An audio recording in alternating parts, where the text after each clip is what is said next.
ABC News exclusive. Omarosa Manigault Newman, the apprentice star who came to Washington with President Trump, is leaving the White House, pushed out by Chief of Staff John Kelly. She is here live to speak with Michael after this report from senior White House correspondent Cecilia Vega. Good morning, Cecilia.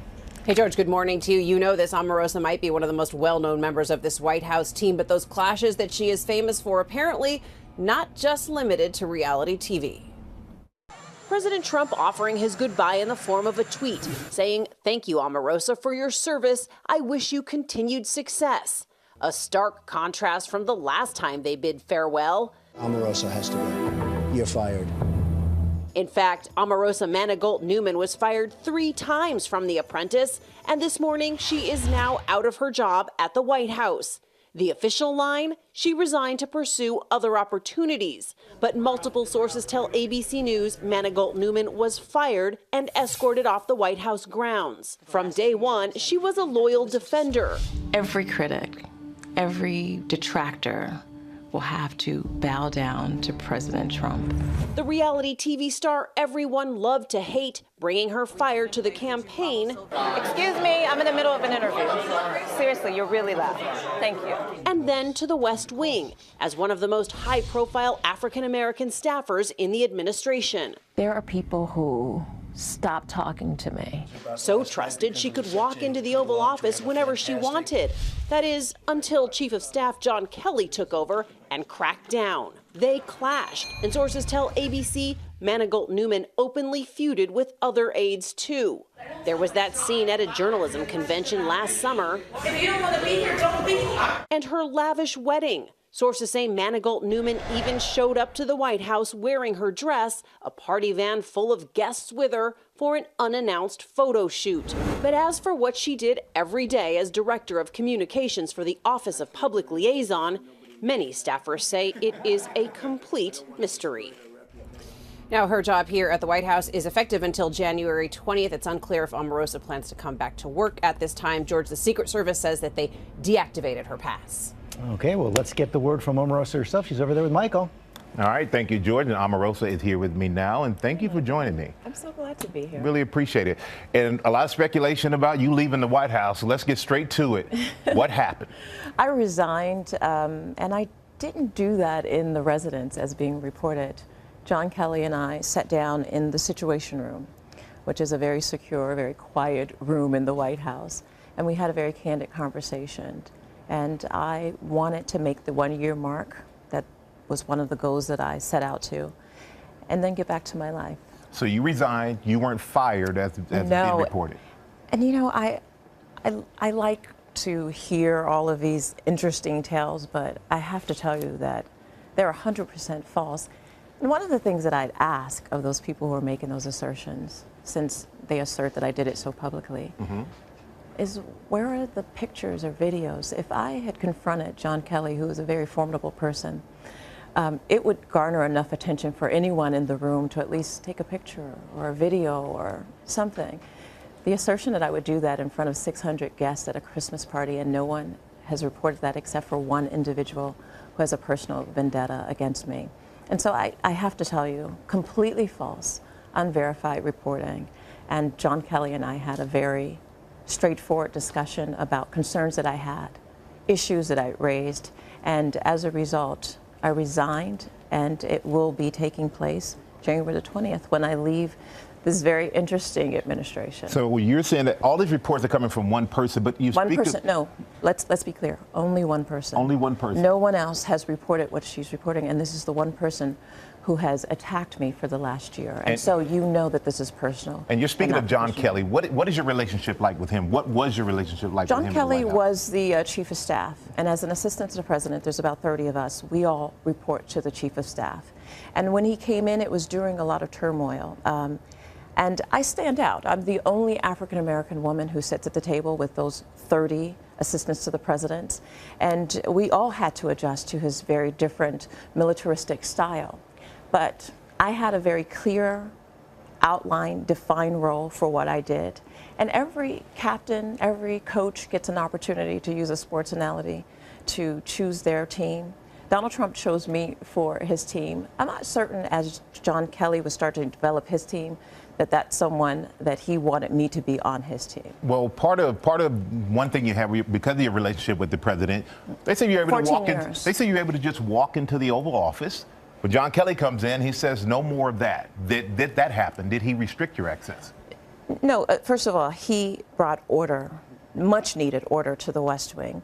Absolutely. If the president called us and wanted to talk to us, then we went to talk with him. I went into the Oval to talk with the president anytime. But you had to be called in, or were you able Absolutely. to go on your own? The president, as you know, reads a lot of news. He watches a lot of news. If he had a question about something that he saw and he wanted information, he would call us.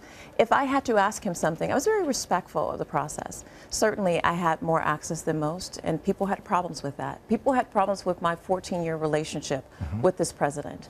But I've always been loyal to him, straightforward, and I've provided him with the support that he's needed throughout this year in the White House. So when this did happen, did you try to enter the residence, and did that happen? Were you denied? The White House is the most secure place in the world. It is ridiculous to assert that anyone would be able to violate the security parameters that is outlined in the most secure building in the world. Not only is it ridiculous, but it is also absurd. And I would hope that people would recognize that there is a very good security infrastructure around this president. I wouldn't want anyone, nonetheless myself, to be able to run around or cause a disruption because it is secure for that reason. He is truly the President of the United States and should be afforded that respect, and I've always been respectful. And you say you resigned. So when you resigned, the reports that you were escorted off the grounds.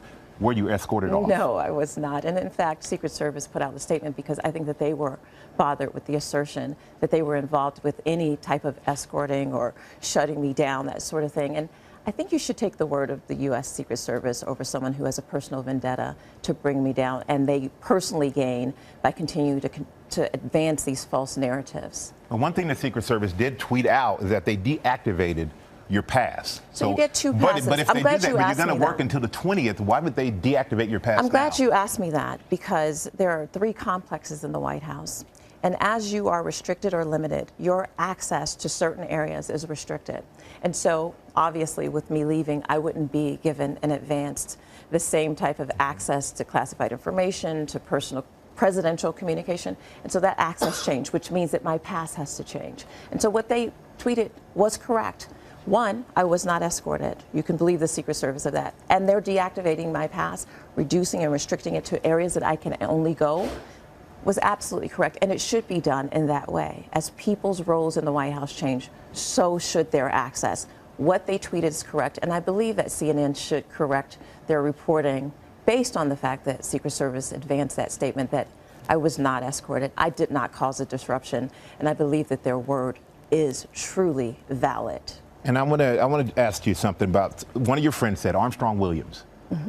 Armstrong Williams told the Washington Post you were unhappy with Trump's handling of Charlottesville and also his endorsement of Roy Moore. Is that true?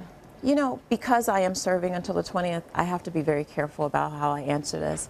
But there were a lot of things that I observed during the last year that I was very unhappy with, that I was very uncomfortable with. Things that I observed, that I heard, that I listened to. I can expand upon it because I have to still go back and work with these individuals. But when I have a chance to tell my story, Michael, quite a story to tell. As the only African-American woman in this White House, as a senior staff and assistant to the president, I have seen things that have made me uncomfortable, that have upset me, that have affected me deeply and emotionally, that has affected my community and my people.